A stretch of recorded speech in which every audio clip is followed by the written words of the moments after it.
Goodbye, Reggie. What am I going to do with my life now? Bowser is new king. Mike Michael, what happened? I don't know. With a name like Bowser, I'm pretty excited. So I mean, if you're like, yeah, I mean, basically, that's the best case scenario, practically. I remember it was like a meme when that guy got hired too. It was, yeah. Major memeage. Anyway, this is the Nintendo Show. Welcome. My name is Dan Caparillo, and with me, by my side, over there, if you're watching live, if you're not watching live, you don't know where we are, so who cares? We are, don't poke me in the screen. It'd be funny if, like, you reached over and, like, the finger came through. That would be great. Here, wait, ready? Put your arm out. Put your arm out. Am I pointing the wrong way? Put your arm.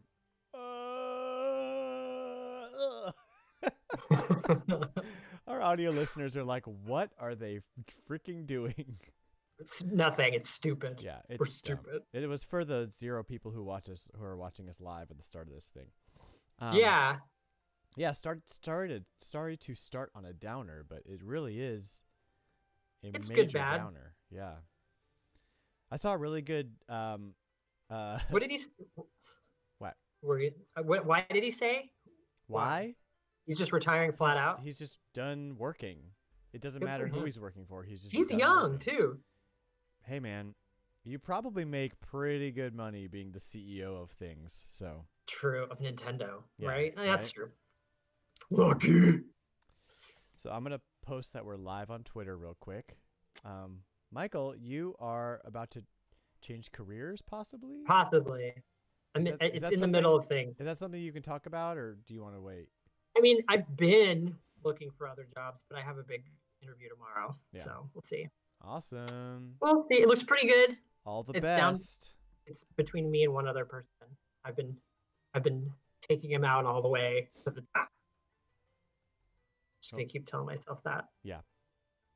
So let's see. I'm gonna tweet that we're live. But yeah, so the reason we haven't been doing this is my fault. Pretty much every week I try to get on, and There was you missed a couple, and then I started missing. I think 1 week was your fault. No, one. yeah, maybe one, maybe. And then the next 2 weeks was me. Yeah. And then I got sick last week. That was awful. We ate bad eggs. That was awful. Yeah. You were Yeah, sick. both of us. You Both were of us, sick, me sick. And Kurt. It was bad news. Bad But that's what news marriage is bears. about, right? Sharing those moments like that. Really, I mean, for better, for worse. It's definitely pretty bad. I can't tweet right now. Hashtag thank you, Reggie. And then the URL. Reggie was fun. He always had a good personality. You know what? He personified Nintendo. Like, he was goofy, and he was like weird, and he wasn't afraid to be just like Adored. whatever. Yeah, adored. Well, that too, but like A dork. Like he was a dork. oh, I a thought he was dork. Yeah, total dork. And whenever he talked about video games, it was like your cool uncle who like had a Yes. 3DS, and you were like, "Do you want to play some Animal Crossing New Leaf?" Like, okay, Did you yes. did you see him on Conan or anything? Like I watched a couple of those clips. Oh man, I saw him on Jimmy Fallon. Or maybe it was when Fallon. before the Switch came out. Yes. Oh my gosh, and he was so great. He was such a salesman. It was Yeah. it was neat. It was awesome. He really is just like a salesman. Like his And- whole thing is marketing. Right. And he's really easy to make a me. Right. Out Oh of- yeah. With that chin. Yeah. Reggie Fils-Aimé. Somebody put on Twitter a really great meme where it was Thanos at the end of Infinity War, where his daughter's like, "Did you do it?" And he was like, "Yes." And it was the Switch. And she goes, "What did it cost you?" And he goes, "Everything." And there's Iwata and Reggie. Oh, I know, it's really sad. that is really sad. Yeah. Thanos, Taking them all out. just half of the everyone. I haven't even seen that, and it's just been spoiled for me. All the things. So I whatever, mean, yeah, at this but point, nobody died apparently. Like, who knows? everybody goes into that one Infinity Stone or whatever Oh, I don't know what that means. lore. Anyway, Literally, this is a I Nintendo show, Michael. okay, but I've only seen up Okay. till the second Iron Man and Guardians and Deadpool. That's it. Okay. If you care. Well, I don't. But what I do care about is what you've been playing this week, Michael. Oh my God. So you mean for the last month, what have I been playing? Yeah, exactly. Because So let's run down the list back and forth since our last episode. And if you've talked about something already, I'll just stop you. We're dead right out. I mean, I won't go into it, but right. I played Diablo more. I played more Diablo. I don't think I need to talk about that anymore. Nope. Nobody ever needs to talk about Diablo. I liked it. I don't care what you think. I think it still serves a purpose. Yeah, annoying me. Okay. What did you? All right, what's yours? What? Okay, so the first one I want to talk about.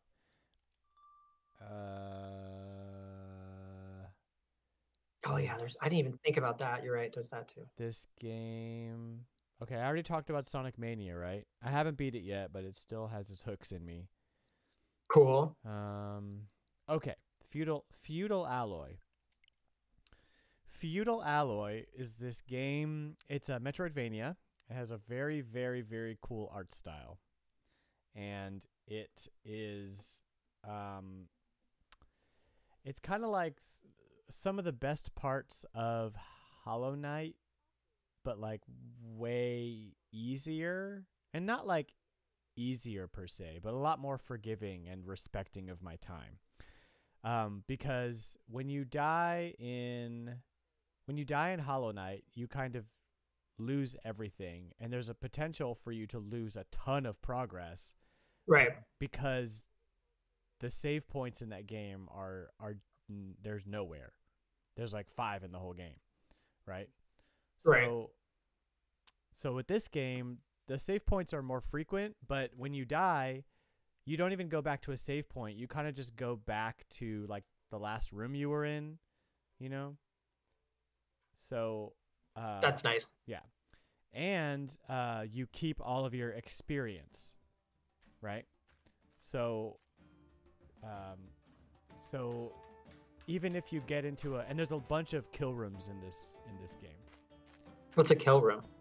So a kill room is a room that all the doors are locked and you can't get out until you kill every enemy that spawns. Oh, okay. I didn't know that was called a thing. Yeah. Okay. Moonlighter does that. So yeah, I mean, it's pretty common. But in this game, the kill rooms are really brutal. But every time I lose at a kill room, I feel like I'm still making progress because I am able to retain my experience. And every time you level up, there's like a branching skill tree. So if I die at a kill room like 10 times, eventually I'll just level up and get a skill that lets me pass this room, right? So because you'll be stronger, yeah, right? Or I can just get good and beat it without the skill. So who does that? It really respects your time because when you die, you're not wasting time like trying to backtrack and all that stuff, which is what really turned me off about Hollow Knight. Also, this art style is just amazing. Look at this. Look at how cool this game looks. It looks like kind of like an Adventure Time, but like way more detailed, you know? It does. It absolutely does. That's what it totally reminds me of Adventure Time. But you're like a fish, right? Aren't you like a fish? Okay, yeah. So you are the fish inside of the robot's head. Maybe if I change heads, you can see it. Hang on. Like everybody's a fish, right? In a bowl. Right. So you can see the fish in the bowl, right, swimming around. And it has look at this pause menu. You can find tons of armor and upgrades and bombs and swords. There's so much to collect in this game, which made it really fun. Here's the skill tree. I went all in with like a defense brawler. Attack? Oh yeah, okay. Yeah, which is like more power, melee attacks do more damage, more armor, and you can go like tactical, where it's things like your overheating slows down, stuff like that, and then there's more healing. Vampirism, yeah. So you can be kind of like a mage, or like a brawler, or like a tactical thing. I went brawler because I just like to hit buttons a lot. And the controls are really great. I don't remember how much it is. I couldn't have been more than $15. And it took me Wasn't it on sale? Yeah, it was on sale when I got it. It took me about 10 hours to get through the whole game, to get to the final boss. And I haven't even unlocked the whole skill tree, so and there's still secrets that I can't find all of, so. Well, that's cool. And then see, you collect scrap. Oh, and then see, I died. I hit those spikes down there. And instead of going back to the start of the game, I went right to the beginning of the room. So I can try again. Beautiful. Yep. And it just respects your time, you know? And you have this dash, and you upgrade your body and get a bunch of like moves you can use in battle, and I mean, it's just really, really fun and beautiful. My 3-year-old loved watching me play this. He thought he was watching a cartoon. Perfect. Yeah, he was like, "Can we play the robot game?" Yeah. That's cute. So highly, highly recommend Feudal Alloy. And the developer's well-known-ish. I forget who it is. Why don't you start talking about your next game, and I'll look up the dev on this. I think I already talked about Forgotten Anne. I talked about the Shrouded Isle. A little bit. Forgotten Anne. Did you bought? I think you were talking about getting it, but you didn't talk about actually playing it. But I did get it, and it's super great. It's it has like a simple mechanic where you just like absorb like a life force. That's your power, and you can either absorb it from characters in the world, which is like bad, or you can like find it, and it makes it a little tougher. Like if you were just to do the easy route, which is to be evil, you could just take it from people around you. But it's kind of like puzzly, because you absorb the power, put it in your arm, and then you have to like use it to power sources, and then you have to find more. So it's kind of like a give and take. Like you set it down, and then you also lose your ability to like fly and to jump high. So you always kind of want to have that power with you. Mm-hmm. And then the story is like Studio Ghibli. It's like a great cartoon with like pretty cut scenes. The story is really interesting. Just a bunch of stuff came out, so is the kind of game where the story, it kind of is your motivation to keep going? It's good. Like yeah. I want to finish it because it doesn't seem like it's that long, but I definitely want to see how it resolves. And you kind of make decisions as you go, like how you could, like I said, you could just go full evil, or you could like make it a little bit more difficult and be nice, you know. And ultimately, of course, you want to be nice, you know. You want the good ending, because it's basically one of those things. The story, I don't want to ruin the story, but it's a little predictable. But I mean, obviously, I ingest a lot of stuff like this, so I kind of know where it's going. So to me, I feel like I should be good. But I mean, I bet maybe there's a neat twist by being evil. Who knows?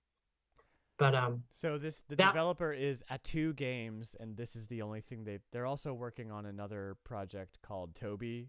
That's Feudal Alloy, right? Yeah. Yeah, Feudal Alloy. But Feudal Alloy is excellent. Highly, highly recommend this deal. Yeah, Forgotten Anne's good too, especially if you like good story and you like kind of like if you like Studio. I keep thinking I say it wrong. Studio Ghibli. Yeah, Studio Ghibli. Ghibli. I'm so used to reading it that I like never think I say it right. Yeah. But if you like stuff like that, it just so has that feel with the story, and it's really interesting. And then around the same time, I also got the Shrouded Isle. The Shrouded Isle. It's like you're running a cult, like a Cthulhu cult. That sounds right up your alley. And you're waiting for like the evil dark god to arise from the ocean, and you have 5 years before they arise, and you have to like figure out who in your community is not pious and religious enough and not doing the right thing according to the cult, and you have to like sacrifice people. And it's all that color. I mean, you can pick different colors, but it's let's neat. change the color scheme. What's the What's the here? Let's check out the trailer here. So, okay, so it's kind of like a watercolor, black and white looking Yeah, kind of it's thing. got a really. You think that the art style would get really old, but I actually kind of dig it. Sometimes it's one So, of those ones where oh, it's like the a resource management. exactly. Yeah, and It's you have to, resource management. and so you have to choose like, do you want to up your discipline or your penance or your obedience and your Well, followers? well, basically, you have all these followers, and you're trying to figure out who's lying. And so as you go through, you select which one you want to like find more out about, and you know what percentage of purity they have and what percentage of ignorance they have, because you want them dumb and you want them to listen to everything you say, and the ones that are acting out, you sacrifice them at the end of the month. Sweet. So you always have to sacrifice one person every month. And so you're just trying to get rid of the weakest link, you know? So I've never made it past like 6 months. So it's like a strategy resource management type. Yeah. That's and cool. And it mixes it up, and there's at the bottom there's like different gauges you have to keep across a certain threshold, otherwise, pandemonium affects your isle and no one's listening to you. It's pretty neat. The Shrouded Isle. Resource. Not what? Not recommended for children.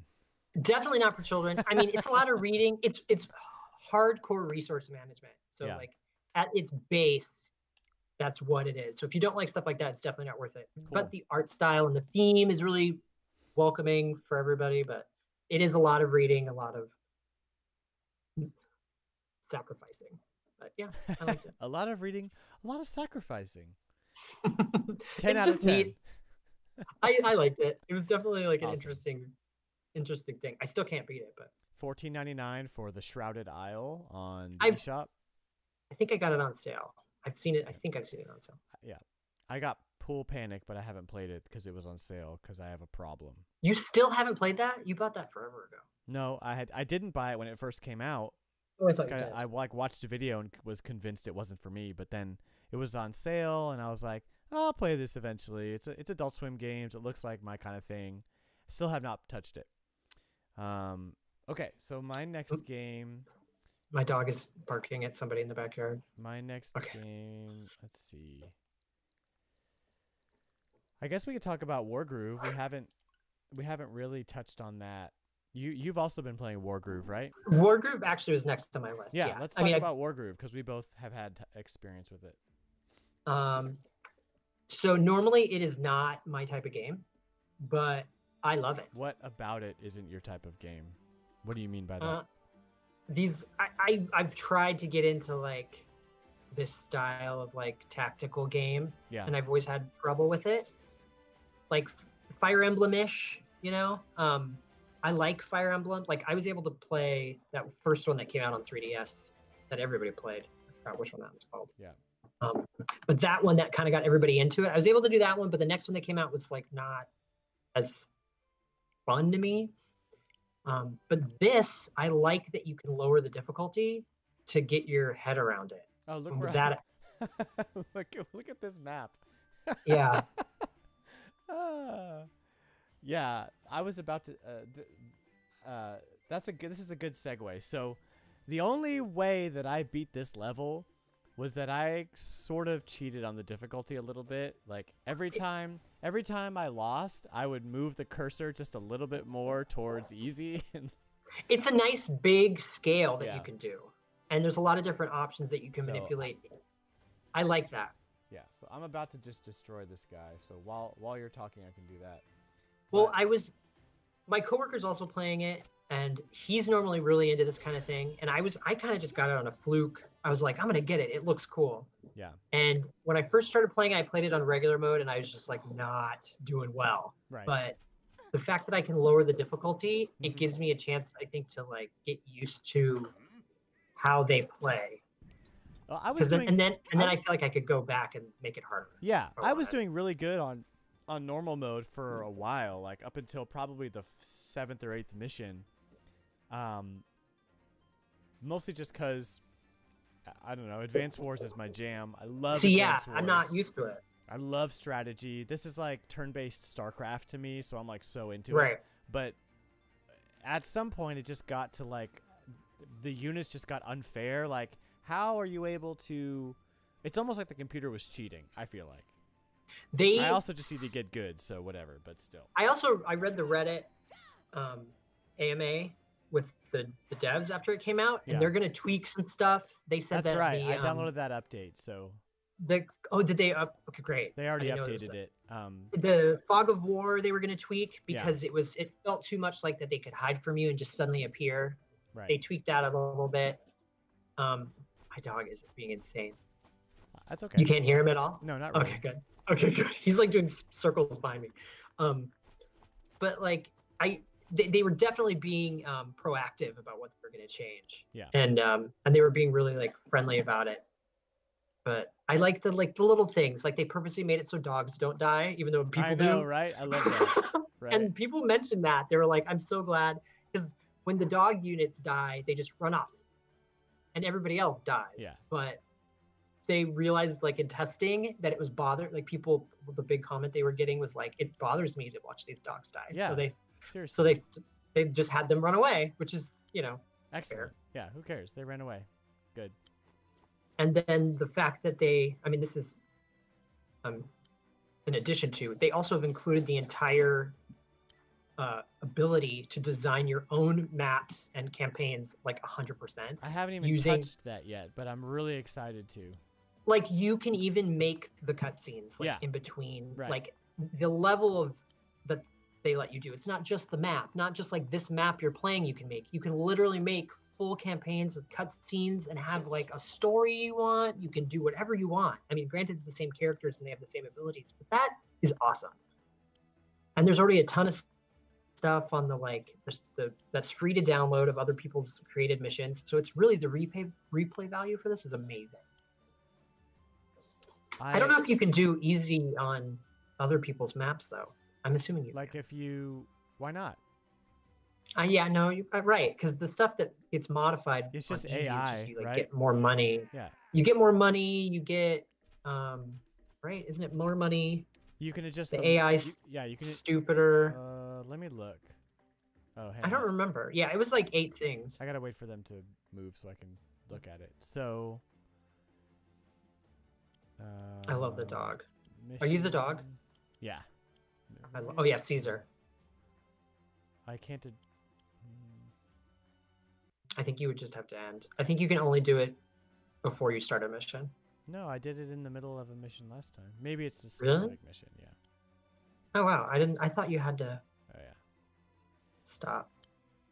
But yeah, I really appreciate how much like Advance Wars this game is. Like they really just totally ripped it off, and I am happy of that. Like I'm really glad that they did that. Because if Nintendo's not doing anything with it. No, they're not. So. And if it was too different, like there was another game that I can't think of the name of right now that had like 3D graphics that kind of was an Advance Wars clone.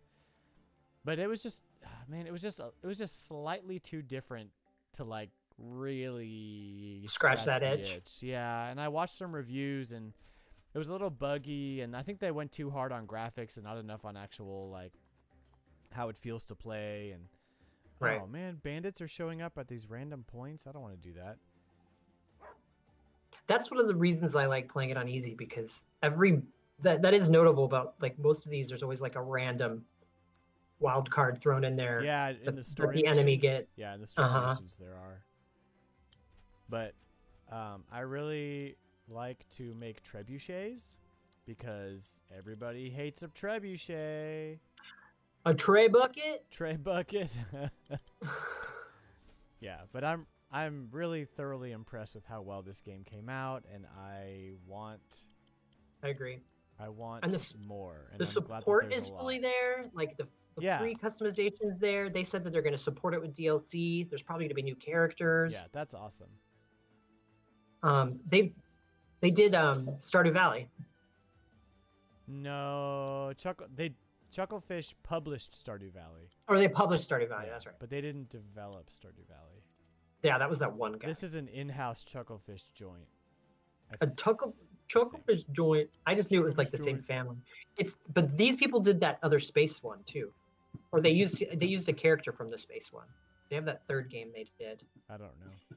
Anyway, It's gonna bother me. y'all know if my warning about Wargroove is that it's very time consuming.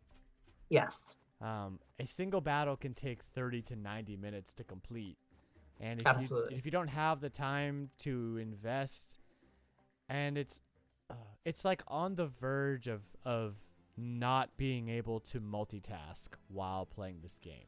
You know, Yeah, you want to do it one sitting. it's I do. it's Otherwise, close. It's close to being that kind of thing where you kind of have to pay attention the entire time, which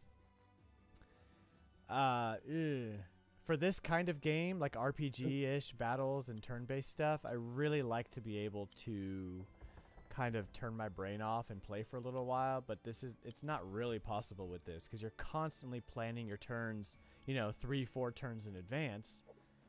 So it just makes it really hard to do that. But I think I can do it depending on what I'm doing. Like if I'm just watching a movie, I can like half pay attention to the movie, half play this.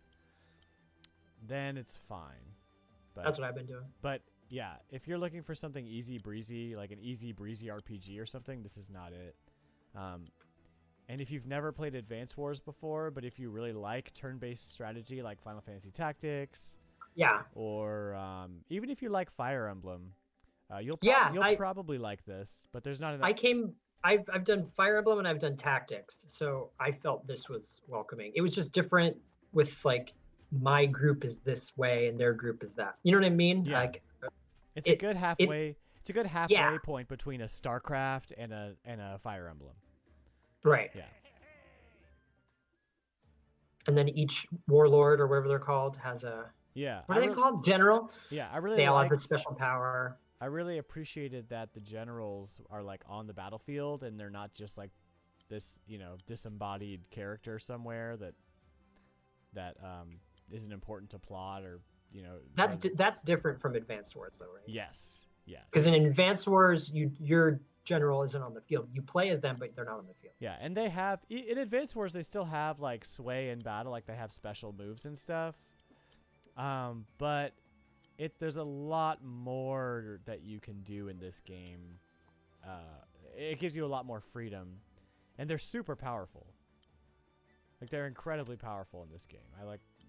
I'm amazed at how powerful they are. And I love their super ability or whatever. Everybody has a different one.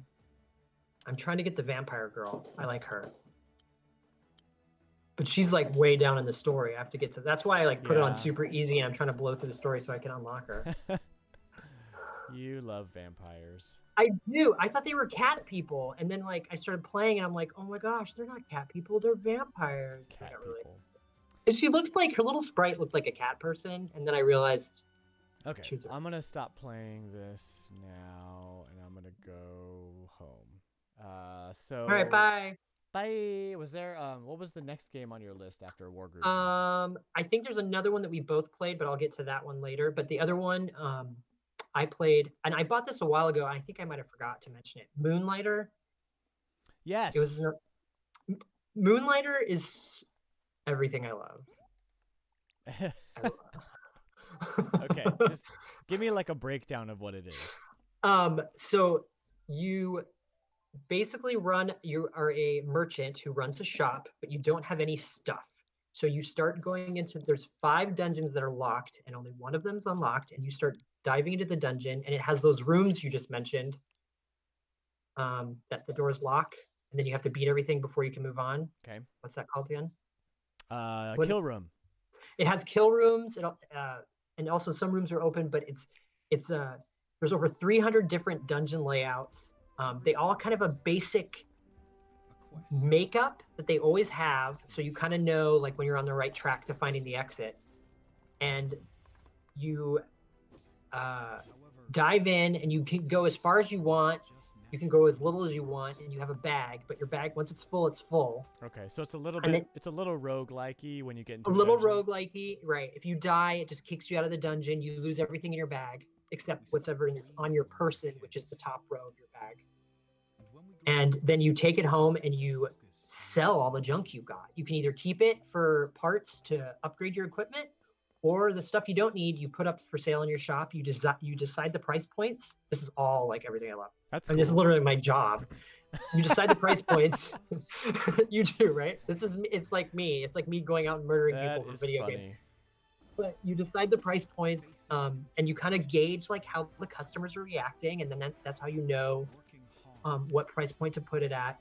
Each dungeon has like a final boss. That was the final boss I just showed there. But each room is set up just like this. It's the same size. You walk in, you can see the whole room, and you kind of deal with whatever's going on. It's like a Zelda dungeon, but roguelike. Very Zelda dungeon looking. And that's one of the reasons I was easily able to get into it. There's multiple different weapons you can use. I like using the fists. Forget what the fist weapon. I guess it's just gloves. I like using gloves and bows and arrows. I always use those. The animation is amazing. And the animation is beautiful. Like it looks like a level up from that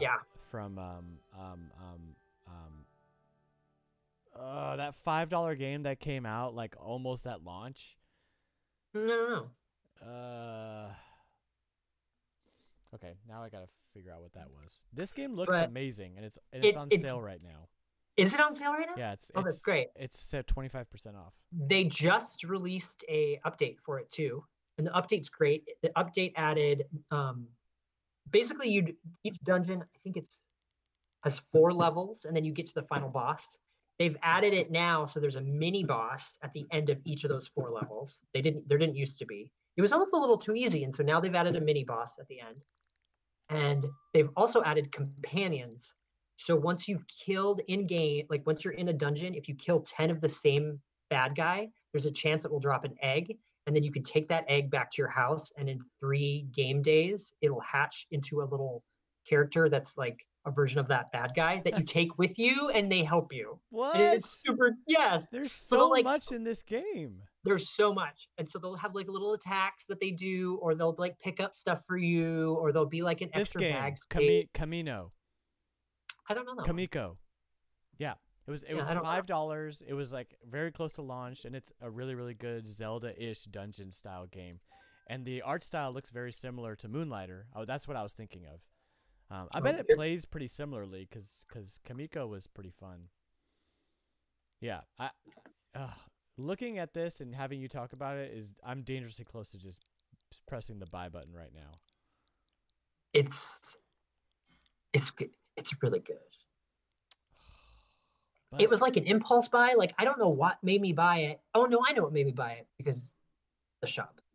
I was like, oh, you control a shop and you decide prices and you fight. I was like, okay. And it's just neat. And the music's really good. Granted, my husband thinks it's really repetitive, but I love it. It's because I'm always in my shop, to be honest, and the shop music gets really repetitive. Okay. Why do you play a video game of what you do in real life? That's my question. But you know what I mean? You got to do what you like to do. That's true. I always like randomly, it was when I got this job, like I realized I was like, oh, I like doing this. Micromanaging all these little things. But it's just like. You're weird. I hate that. I know. So you might not like that part. But no, to but me, like in a video game, yeah. It's different. I like managing things in a video game. See, I love micromanaging like everything. So okay, this is on my wish list, and I'm not gonna buy it right now, but because I have a lot to play right now. But this is definitely on my list for the future when things die down a bit. But yeah, like I played for a while, and then I set it down, and then they added that new update, and it's just like it was a great update. It was really random. I was like, oh, companions? Okay. Oh, more bosses? Great. But the companion kind of helps you deal with the fact that now there's an extra boss. That's awesome. Well, that's amazing. And so since we're kind of catching up from like weeks ago of what we're playing, why don't we jump into, did you download any of the demos that were launched at the Nintendo Direct? You didn't play Daemon X Machina or Yoshi's Crafted World or Tetris 99? My coworker played it, and he kind of said some stuff about Daemon X Machina. It did not sound like it's my bag. And I saw you were playing it, so I was like, okay, you have it covered. Daemon X Machina. Creeping you that night to see what you were playing. Yeah, that's fine. I saw that you were playing that. There was one night where you were like, I can't do the podcast tonight. And then I go and you're playing games, and I'm like, I was sick, but I was playing games. Duh. He was sick. You were well enough to. You could have just let me talk at you while you were sick. Anyway, I'm over it. Well, I ran to the bathroom. I forgive you. I'm not mad I anymore. knew you were getting mad at me. I was like, he's gonna see. I was like, I tell him that I can't do it, and then I'm like, he's gonna see that I'm sitting here playing video games. That's exactly what happened, and I was mad at you for a split second, and then I remembered that when I was sick 2 weeks ago, all I did was play Smash Brothers. So, I didn't feel good. I didn't want to have to stop to go to the bathroom in the middle of the podcast. TMI. So anyway, Daemon X Machina. My hot take is that the action. Look, I made this pigtailed pink girl. That's who I made. Oh, okay. Yeah. I didn't know I could do that. Now I'm interested. You customize your person. This is the game. I'm gonna play the game, and you can see exactly what you do. And so. There we go. Graphics are really, really good. Customization of your mech is really fun. But the actual game that you play part of this game is quite repetitive. That's what he was saying. And then I was like, oh, okay. And, you know, luckily, I was one of the lucky few who got the survey. So I told them about it. I was like, listen, just give me different things to do in the missions. Like, you gave me 4 or 5 missions to play in the demo, and they're all exactly the same. Give me different things to do. It's all shoot stuff down. Like, I don't know. I kind of want to just explore in my mech or fly or, you know, learn to fly or whatever. They did say that they'd also be reading social media. So, like, if you don't get the survey, you could always tweet them. Right. I may do that too, but I got the survey, so. But yeah, you got the survey. I just meant in case any of the 6 people listening to us. Yeah. I hope I remember how to play. The controls were a little weird, but the tutorial they had was really good. And there's way too much talking. Just all the characters in this game need to just shut up and let me play. You've said that before about stuff. Didn't you say that about Star Fox Hunter? What was that game? Star Fox Zero? Yeah. Yeah. So here's this giant guy, and what you do is you just, you know, you wait for your missiles to lock on to his leg, and then you fire your missiles. I like that you're still pink. And then you fire your gun. Yeah, I made my mech pink, and I made my dude pink. And then there's the big gun in the middle, and you can fire at that and flying around.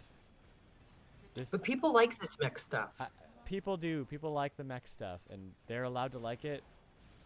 I feel like I wish there was more to do, or like this is every mission. There's a thing to kill, and you go kill it. Well, that's mech games, isn't it? Not what like always is. Maybe in this modern day, after post Breath of the Wild world, I need something else to do, right? Well, Xenoblade X had mechs, right? But it wasn't like this. Yeah, Xenoblade X was awesome but also like terrible for different reasons. I wish I could have Xenoblade X's story and this combat. I would play that game. All right. Right? Because even though it's like high action, high octane, whatever things going on, it just is a little slow, and I just really want it to be over. I don't know. It's fine. You mean the story parts? This, yeah. I don't know. It's very like C. Like it's a C on like an F through A scale. It's like fine, because there are things that I don't like about it. There are things that I really like about it.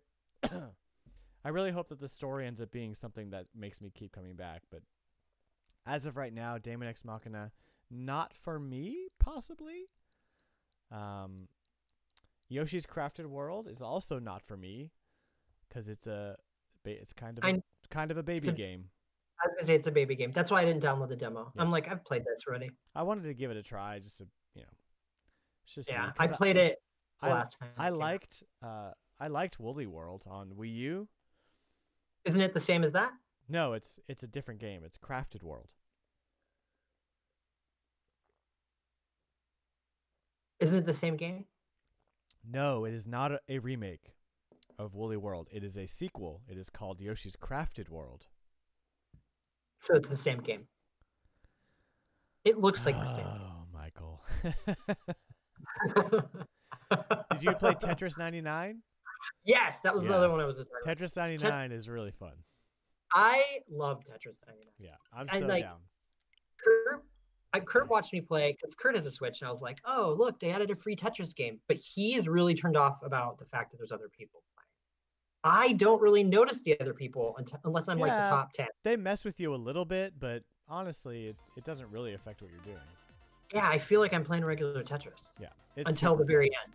Yeah, I was kind of thrown off because my Tetris playing is fairly limited. But you can hold stuff. So yeah, like being able to hold pieces kind of made it a game changer for me. So, I don't know if I told you, I have PlayStation VR. I have Tetris Effect, which is the. Oh yeah, people had been comparing those two, and what is the deal with Tetris Effect? It's exactly like this. Like you can hold, except I'm wrong. Tetris Effect has a mode that you go into after you've gotten a certain amount right. That you can, if you power through 10, what's it called? They're called Tetrises, I guess. 10 lines. Tetramodes. Yeah, you get 10 tetramodes, and you can get like added multipliers. Oh. And it goes into like a special visual mode where it's all loopy. That's neat. But yeah, I came fresh off of Tetris Effect playing this, and the hold reminds me of that a lot. I'm not really good at Tetris. It's really good. Yeah, I'm not really good. But it's fun. It's Tetris. Right. I'm adequate at best, but it is just fun to play and screw around and play Tetris. I've been doing pretty good on this though. Like I've gotten top 10 a couple times. Really? Oh yeah, I got top 10 3 or 4 times. It's fun. And usually because if you're not sending pieces to people who are attacking, then most people ignore you. Right. You know, because you can kind of choose who to send your pieces That's the to. part I'm rusty on. I haven't fully figured out how to like manipulate other people. Yeah. But it's fun. It's neat. You can kind of see everybody else's screens, and I've never even looked at another person's screen. I'm so paranoid. Yeah, I'm so paranoid about my own map that I can't not take my eyes off of it for fear of Tetris Effect is called Tetris Effect because when you play Tetris, you're so hyper focused. Right. Like that's what the Tetris Effect is. Tetris. And then that's why it's funny that it's VR because you're super hyper focused, and meanwhile, like all this stuff is like flying around your face. And just, like it's amazing. I'm doing pretty good. I'm 77. I'm not doing good. I'm doing adequately. Oh, I just got a bunch of. Somebody just owned you. Yeah. Take that straight one and put it over there. No. I can't switch back. Yeah, you can. Oh, you switched. I switched back. Okay. There you go. Yeah, I'm having. Oh no, this is bad. Oh, this is really bad. You have put yourself. I am in quite a predicament. But yeah, I love it. I think it's a great free thing. Like everybody loves Tetris. I mean, how can you say no to free Tetris? And they were like Nintendo Switch Online subscribers exclusive. You know, that just made extra special funness. You know. This holiday season. I mean, no, it's not a holiday, but you know what I mean. It's not a holiday. I don't even know what you meant by that. Over there on the right. Oh my gosh. Why? What? Am I gonna lose? No. No, I'm gonna win. No, you have to. Yeah, that's good. You want to leave it? Okay, top 50. Ooh, you got it. The listeners of the podcast are like so bored right now. Oh boy, somebody's gunning for me. This is bad. You need those blue ones on the right. Ah! Yeah, I got sent a bunch of junk. They got mad at me. They were like, "He's podcasting. Take him out." That guy needs to pay more attention to his listeners. So that's great. I think that's about it. Super Mario Brothers 2. I love Super Mario Brothers 2. I did play Super Mario Brothers 2, and it is very fun. I love that I can like have a save state. Like, remember how I've been kind of like about everything? Yeah. Super Mario Brothers 2 is my jam. I love Super Mario Brothers 2. Why is Super Mario Brothers 2 your jam? Because it's weird. And you can play as Peach. Like, Peach is my favorite. Any game that introduces Peach that I can play with her float skirt, I'm proud of you. Get them. I don't want to pay $90. 60. Oh, I thought it was 90. No, it's 60, and they're so good. They feel so good. We're talking about the wireless NES controllers. Yeah. I mean, I might as well one day, but because Someday, my left Joy-Con doesn't connect correctly. when I'm awfully low, and the world is flow. I played Lightseekers, which is a Hearthstone-like, except it doesn't really play like Hearthstone. It's a different kind of card game, and that is fun a little bit, but I'm too invested in Hearthstone to play another card game. I also got this little game. It was super cheap on sale. It's called Smugglecraft. I saw you playing that. It is a procedurally generated time attack racing game that looks really pretty. Yes. It looks so pretty. It does look really pretty. Every level, there's not enough variety for me to really get excited about it. Racing, why do you have so many users? User profiles. I'll tell you who they are. Me, whoever, my son, my brother-in-law, and my actual brother. Oh, okay. Yep. Because people play Switch and they want to try stuff out, and I'm like, make your own profile because y'all ain't screwing with my stuff. That's so smart. You know? And you know what actually you can do, because I figured we found this out. They can actually take their profile and then they can transfer it to a Switch when they get a Switch. Oh, no way. Uh-huh. You can do it all through the... It's not really like obvious, but Kurt used to have a profile on mine, and when he got his Switch, he was able to take all of his save files and put them over on his Switch. Oh, that's great. Mm-hmm. So I'm going to jump into a quick round of Smugglecraft so you can just see what it looks like. It plays like kind of like F-Zero because you can strafe. You know what it reminds me of? Star Wars. Pod racing. Pod racing. Yeah, it's a little bit like that. That's what it looks like to me. It's pretty fun. I mean, I think I paid $4 for it or something, and it is really pretty to look at. So at the very least, you get some nice eye candy. That's totally a pod racer. Yeah, and I mean the graphics are very polygonal, pretty to look at, and it controls very well. Like it does feel good to control, but all the levels are all the levels are procedurally generated. So. Which is... Who knows what you're gonna get? Oh, come on now. Where are you? I don't know. I'm stuck now. Never mind. This game's crap. Oh, I flew off the edge of the level, and I'm done forever. Anyway. That was amazing. So it's pretty fun. Not amazing. I disagree with you that it's amazing. Excuse me. So is it a D? Yeah. So, have you been playing anything else? Because if not, we're going to jump into some news. I mean, I've been playing, Octopath Traveler forever. One day I'll finish it. Math Traveler. Yeah, I don't want to hear about that. I know. You don't want to hear about that or Diablo, so. No. So, let's start with the news that just came in before we started podcast recording, and it is that Reggie Fils-Aimé is retiring as CEO of Nintendo America effective April 15th. Happy birthday to me. Mr. Doug Bowser, with the appropriate last name, is taking over as CEO. He has been training under Mr. Fils-Aimé for 4 years. And I want to read this little quote from Reggie that just kind of sums up why I love this man. He says, Nintendo owns a part of my heart forever. It's a part that is filled with gratitude for the incredibly talented people I've worked with, for the opportunity to represent such a wonderful brand, and most of all, to feel like a member of the world's most positive and enduring gamer community. As I look forward to departing in both good health and good humor, it is not game over for me, but instead leveling up to more time with my wife, family, and friends. He just always kicked ass and took names.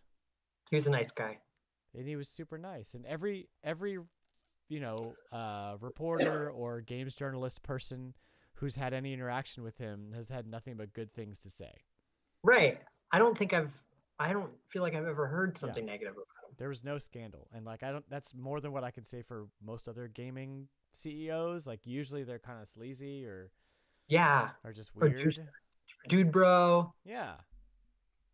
Reggie fit the bill very, very well. Right. I agree. When did he come in? During Wii? He came in right at the end of GameCube. And do you remember his first time on stage at E3 and he introduced himself? He goes, "I'm Reggie. I'm about kicking ass. I'm about taking names, and we're about making games." Did he really? You can watch it on YouTube. I swear to God, he said it. Stupid. I remember so vividly because I was like, "Oh wow, okay, okay." But yeah, he brought us out of GameCube through Wii, through Wii U, and now just helped push the Switch into the stratosphere. And it's a good time to leave, honestly. Switch is doing great. Yeah, like we're in good hands with the Switch, and I feel like I don't know Doug, but here's hoping. I don't know, with a name like Bowser. Yeah, he hasn't been in a direct in a long time, Reggie. So. Like I think he was in the one at E3 for a little bit, but he's been sort of backing off the spotlight for a while, so yeah. He will be missed for sure. He's a part of Nintendo history, and we love him and we'll miss him. Yeah. Anyway, what else happened this week? I have no idea. I've been distracted. By the tears in your eyes? My life. By life? By yourself? Yeah. Okay, so let's talk about some of these announcements from the Nintendo Direct. Oh yeah, we didn't talk about any of that. Oh yeah. Oh yeah. Oh yeah. Here we go. We're just going to hit on the top announcements. I don't want to go through... I almost bought Final Fantasy IX, but I stopped myself.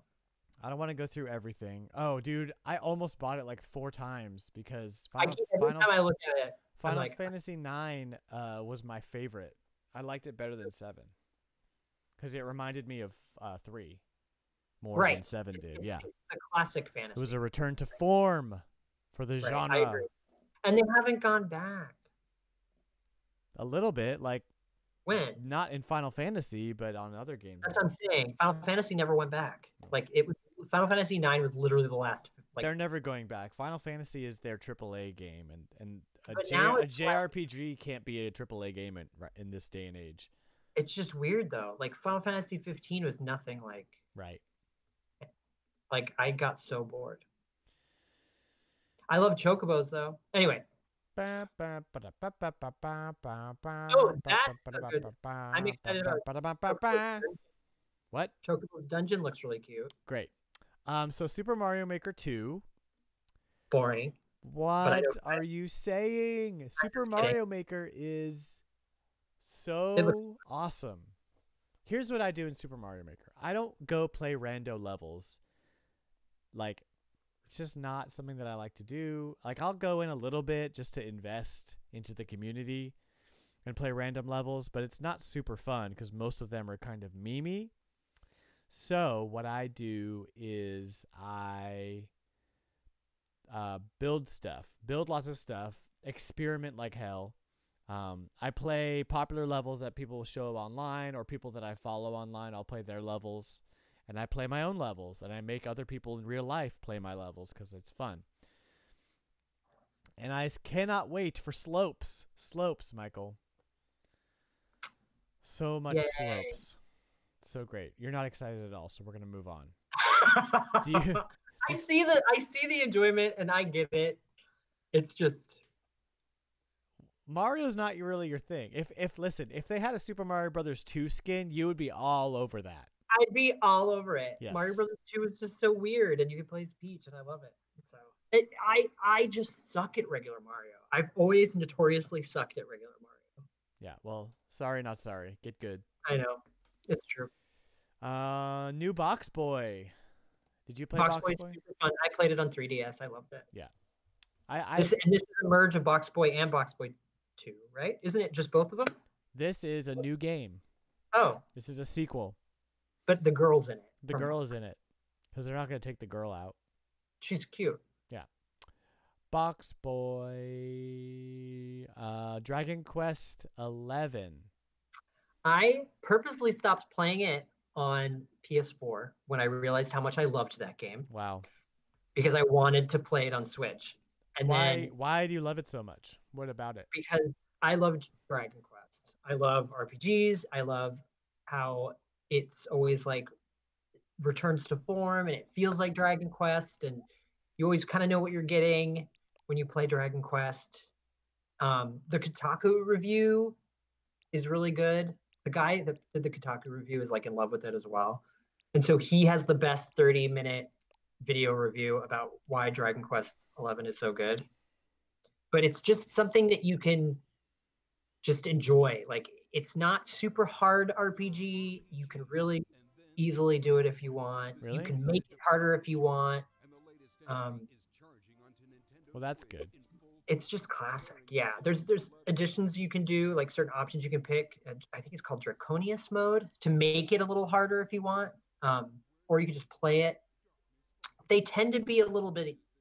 This one is a little easy-ish. They used to be notorious, like they used to be really hard. Like 7 was super hard. 9 is like in the middle. I will tell you that my experience with Dragon Quest starts and ends with Dragon Warrior on the Nintendo. All right, it's an RPG. That's it. So, I mean, I like RPGs, and I really like Dragon Warrior. I still play it to this day. Oh, you should totally play this. So is this going to appeal to me as being a semi JRPG fan who doesn't have a lot of time, who likes the original Dragon Warrior? Yes. If you like 9, you can play this. I didn't play 9. I played Final Fantasy 9. Sorry, I played but 1. Like, if you played Final Fantasy 9, though, yeah. Right? I love okay, so this is very like the way Dragon Quest is set up is it's very almost episodic, where there's little stories kind of everywhere you go, and there's a main overarching story, of course, right? But every time you go to a new town or a new area, there's always kind of like stuff going on that your characters get involved in. And it kind of has like a nice little beginning, middle, and end. Granted, I didn't finish this game because, like I said, I stopped because I want to play it on the Switch. Yeah. But the ones that came before it, it just feels very similar. They added the horse, which is great, where you can run around. It's really beautiful. The worlds are all beautiful. Yeah, the art style looks really like cartoonish and like Pixar-ish and fun. It is. And then they added this too to the Switch version, which is great. In the original version, you couldn't switch to the old school look of like the older games. And this one they did. That's pretty awesome. It is pretty awesome. They have what they do have in this one that was a little different from the other ones. You can either have it with a regular view where your party's like on one side and the bad guys on the other and you're like watching, or you can just run around. And then they like freely will run around and you can like run around the whole battlefield and just kind of go right up to the bad guy if you want. But meanwhile, it's still going through your attacks in the order that you set them. But you have the free reign to like run around, which is kind of neat. But it's beautiful. That's crazy. How do they balance all of that? All the options. It's sad because like it seemingly didn't do very well over here. And I'm worried that they might not support any of the future releases because they've been really reluctant to bring anything Dragon Quest over here. It's huge in Japan. It's like part of their culture, but we have just never embraced it. I love it. And I think you'll like it. Maybe I'll give it a try. It seems and like this it's right up is my really- alley. I haven't played any of them, so And this is going to be the best version. This is the deluxe. yeah. The S version. So it's going to have. Oh, this fall, dude. There's so much stuff coming out though. How am I Yeah. gonna have time to play a whole Dragon Quest game? No, I know. That's why I'm glad that this is coming out because it gives me a chance to finish Octopath Well, good. Traveler. So next up was the Tokyo RPG Factory game, Oninaki. Oninaki. This is the game where there's spirits and people. If people are sad about people dying, then their reincarnation gets all jacked up. Oh yeah. Or something. I don't know about it. I mean, I did not like I Am Setsuda, so I did not play Lost Sphere, so I'm probably not going to play this one. That's just kind of how that goes. So since neither of us care, we're moving on. Super Smash Bros. Version 3.0 featuring Joker, which I already paid for, and I will be playing as him and figuring out his dealio because I love Smash. I can't wait till they finally announce that Persona 5 is coming to the Switch because it's inevitable. I mean, it has to, right? Yeah, that was another one that I stopped playing because I'm like, it's going to come to the Switch. It has to. It could easily run on the Switch. So the next one is Fire Emblem Three Houses. It looks really interesting. I think you're more of a Fire Emblem than I am. I like that coworker I mentioned. He's really into Fire Emblem, and so I always kind of get his opinion on it. There was like a lot of nervous reaction to it being called Three Houses, and so I like that the direct kind of clarified what that meant. You're still going to be one person, but you have these three. It's basically Harry Potter, if you kind of think about it, right? Yeah, it kind of is. So you're going to pick whether you're going to be Slytherin or you're going to be, oh my gosh, like Hufflepuff or, oh my gosh, why can't I remember any of them? Whatever, but you know what I mean. The three houses, and so you pick one of the houses, and you're going to they're going to be your team. That's kind of neat. The battlefield looks great. I know the whole school thing is a very popular trope in Japan for games and stuff. It's not particularly over here outside of Harry Potter and some other choice pieces of literature and entertainment. I like Fire Emblem just as a general rule. I really enjoyed Awakening. I didn't play Awakening. That's what I was trying to remember. Yeah, I didn't play the one after that. I tried and it was just like too much. Yeah, I think there was too much other stuff I was playing at the time. I just didn't. It's a time suck, so it was hard to invest the time. But I mean, depending on when this comes out, I'm totally down for another Fire Emblem. Give it a try. Right. Yeah. I'm a little lukewarm on Fire Emblem in general, but it could be fun. I'm always down for a good strategy RPG. Yeah, Wargroove definitely got me interested. Yeah. It was a good. I mean, Wargroove might get me back into that kind of stuff. So. Right. Because it's been a while since a good tactics RPG's come out. So, and it's not really a tactics RPG; it's more of a strategy game, but still. Right. I like tactics in general. So then after Fire Emblem was the Tetris 99 Shadow Drop, which was awesome, and downloaded it immediately and had a ton of fun. We already talked about it. Then we did Astral Chain, which is kind of a surprise, a new Platinum developed game for the Nintendo Switch. And it was like two characters and they're like connected and fighting. They're like, there was some 2-player element to it that they were kind of like hinting at, Right. But the trailer looked really interesting and the combat looked really good, which it's Platinum and they're like all about combat. So it was just really interesting to watch, and everybody, I remember me as well, and everybody that I saw online was like, is this the new Xenoblade? Right. And they're working with Monolith, like it's Platinum and Monolith doing the together. It just looks like Xenoblade. Yeah, it really does. The art style totally does. Mm-hmm. That's the first thing I thought. Yeah. And then they summon these these robot things that look like Evangelion. Yeah, I can't wrap my head around that. And they're like It looks neat, though. chained together, astral chain. Oh gosh, the combat looks so crazy, man. I really hope that this is like fun open world and it's not like episodic or it looks like Final Fantasy 13. Right. I mean, it looks like it where is, like right? tunnels you down like a big thing. I think it looks pretty open. I don't know. I hope so. Like that right there, that looks pretty. I think that's what they were just showing off. Right. And I like the cel shaded look because it means that they can do a lot more stylistic art and not have to like try to push hyper realism and make the Switch suffer because of it. So hopefully it'll run really well. It looks awesome. I'm totally down for this. I would watch someone play it. You buy it for Kurt just so he can play it. I mean, he might, honestly. He likes that kind of stuff. That looks totally rad. So the final announcement that we're going to talk about today, the piece de resistance, and the thing that I am the most excited about by far is the Legend of Zelda Link's Awakening remake, which, oh my god, so pretty.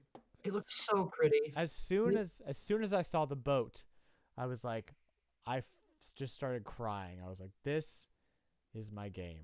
Did you play Link's Awakening when you were a kid? I had it on 3DS when it came out. So when you were a big kid. When I was a big kid, yeah. I had it on Game Boy along with Pokemon when I had my Game Boy Color. It is so engrossing. This game is so just interesting as far like in the scope of what Zelda games usually do. It's so different. And like you're literally not saving anybody from anything. You're just trying to escape this island. Is the whole plot. I loved Link Between Worlds. Yeah. And this looks like the same vein. So I'm really excited about that. The art style does look pretty similar. Man, let's just talk about this art style for a second when it comes up. Beautiful. Because it is so fun. Like look at how they did the blurring on the top and the bottom to make it look like a tilt shift down on like a miniature of a world. And it does. The only thing about it that screams Link Between Worlds to me is just the fact that it's, you know, a stereo top down, right? Right. Because the art style is totally different, and they really took. It's totally different. You're absolutely right. They really took exactly what Link's Awakening looked like on the Game Boy back in '92 or '3 or whatever, and just totally polygonized it and made it what it is, right? Like this is what I imagined I was doing when I was a kid. I like that it looks like Link's Awakening. Just how Link Between Worlds looked like Link to the Past. Like you could feel the progression. And I'm really glad they didn't like Breath of the Wild eyes this and make it kind of like a totally different game. They really it looks like they're staying very, very true to what this game was. Right. You know, which was just I mean, there was so much. It was way more like quirky and like weird and zany than A Link to the Past was, you know, which was a much darker story. But this game, you're on like a tropical island, and none of the enemies are very foreboding. It's very just like a pink blob, and like this boss is a giant fish, and it's just very sort of kiddie. Probably because when they originally developed the Game Boy game, they were gearing it to kids, but they did not. Really what the? Cause it does have that vibe. Like it's a more juvenile, but not in difficulty, just in art style. It's hard. Yeah, it's as hard as any Zelda game you've ever played. That's kind of why I put it down, because I played it and I was like, and I had never really finished Link to the Past, so I just didn't fully grasp it until I played Link Between Worlds. And then I'm like, okay, I get this. Right. And then now I'm excited about this too. Actually, I should go back and play Link's Awakening. I have it on my. You should just grab a guide and go through it. You know, there's no shame. I think I could do it now. Yeah. It was just at the time I downloaded the first time. It was just I hadn't played that Zelda game. Right. So that's all of the announcements that we're going to talk about from the Direct. And I think that's about all the news that there is. Why don't we look at VG Release List? VGReleaselist.com. Total plug for this website. That's like so great. I love it. See what's coming up. See what we're interested in. I heard some really good things about this game, Cube 2. Qube 2. Cube 2. That it is very, very, it's a very, very good Portal ripoff. So I love me some Portal. I'm like so down for Portal. And so, oh, okay, that'd be cool. Yeah, if it's as good as, because Portal's probably never going to come to Switch. I mean, I don't know. Valve, why not? But I've seen the trailer for this Cube 2 game. Yeah, okay. It looks exactly like Portal. And super pretty, too. That's fine. Like, I'm happy about that. I'm totally down for it. I wish it wasn't $30. 80 puzzles. That makes me a little sad, $30. But if there's a sale, I can add to my wish list, and we'll see. Full colorblind support. Yeah. That's good. The other game that I saw that was releasing this week is X-Morph Defense, which is a twin-stick shooter and a tower defense game kind of mixed together. And the gameplay and the reviews said it was like pretty good, like pretty decent, pretty fun. I'm trying to not buy a bunch of stuff right now that just looks interesting because I have a backlog that's like piled on top of me. But your backlog is like pretty bad. I thought it's really bad. Oh, RPG Maker comes out on February 26th. Ooh. Are you interested in that? That'd be weird. I'd have to look at it. Why? I mean, you can plug in a mouse. Mouse and keyboard, yeah. No, keyboard. You can't plug in a mouse. Yeah, I meant to say keyboard. Right. You can plug in a keyboard, but I don't know. It just might be a little bit too much for the Switch, I think. Mm-hmm. I don't know. I'd have to look at it. Why? Aren't you just making like a pixelated RPG? Yeah, but I don't know. I just feel like it would be a little bit easier just to play that on the PC. I mean, definitely would. You know what I mean? I don't know if I'd want that on the Switch. Okay. I'd like to be able to play my RPG on the Switch. Oh, but that's true because like anybody can make an RPG and then you can technically play the file as long as you have RPG Maker. So Deltarune Chapter 1 is free to download and it comes out on February 28th. I also bought Undertale. I've never played it. Everybody raves about it. It's just time for me to dig in and figure out what this thing is about. It's an RPG. I know I'm like a few years behind everybody on that, but whatever. Can I tell you something? Yes. It's not any spoilers, but just don't kill anything. Like, don't kill anything? You'll get to a point where you have like the option. Just try not to. Okay. Just try. It's good advice. Honestly, like, I try to live by that advice in my daily life, Michael. So.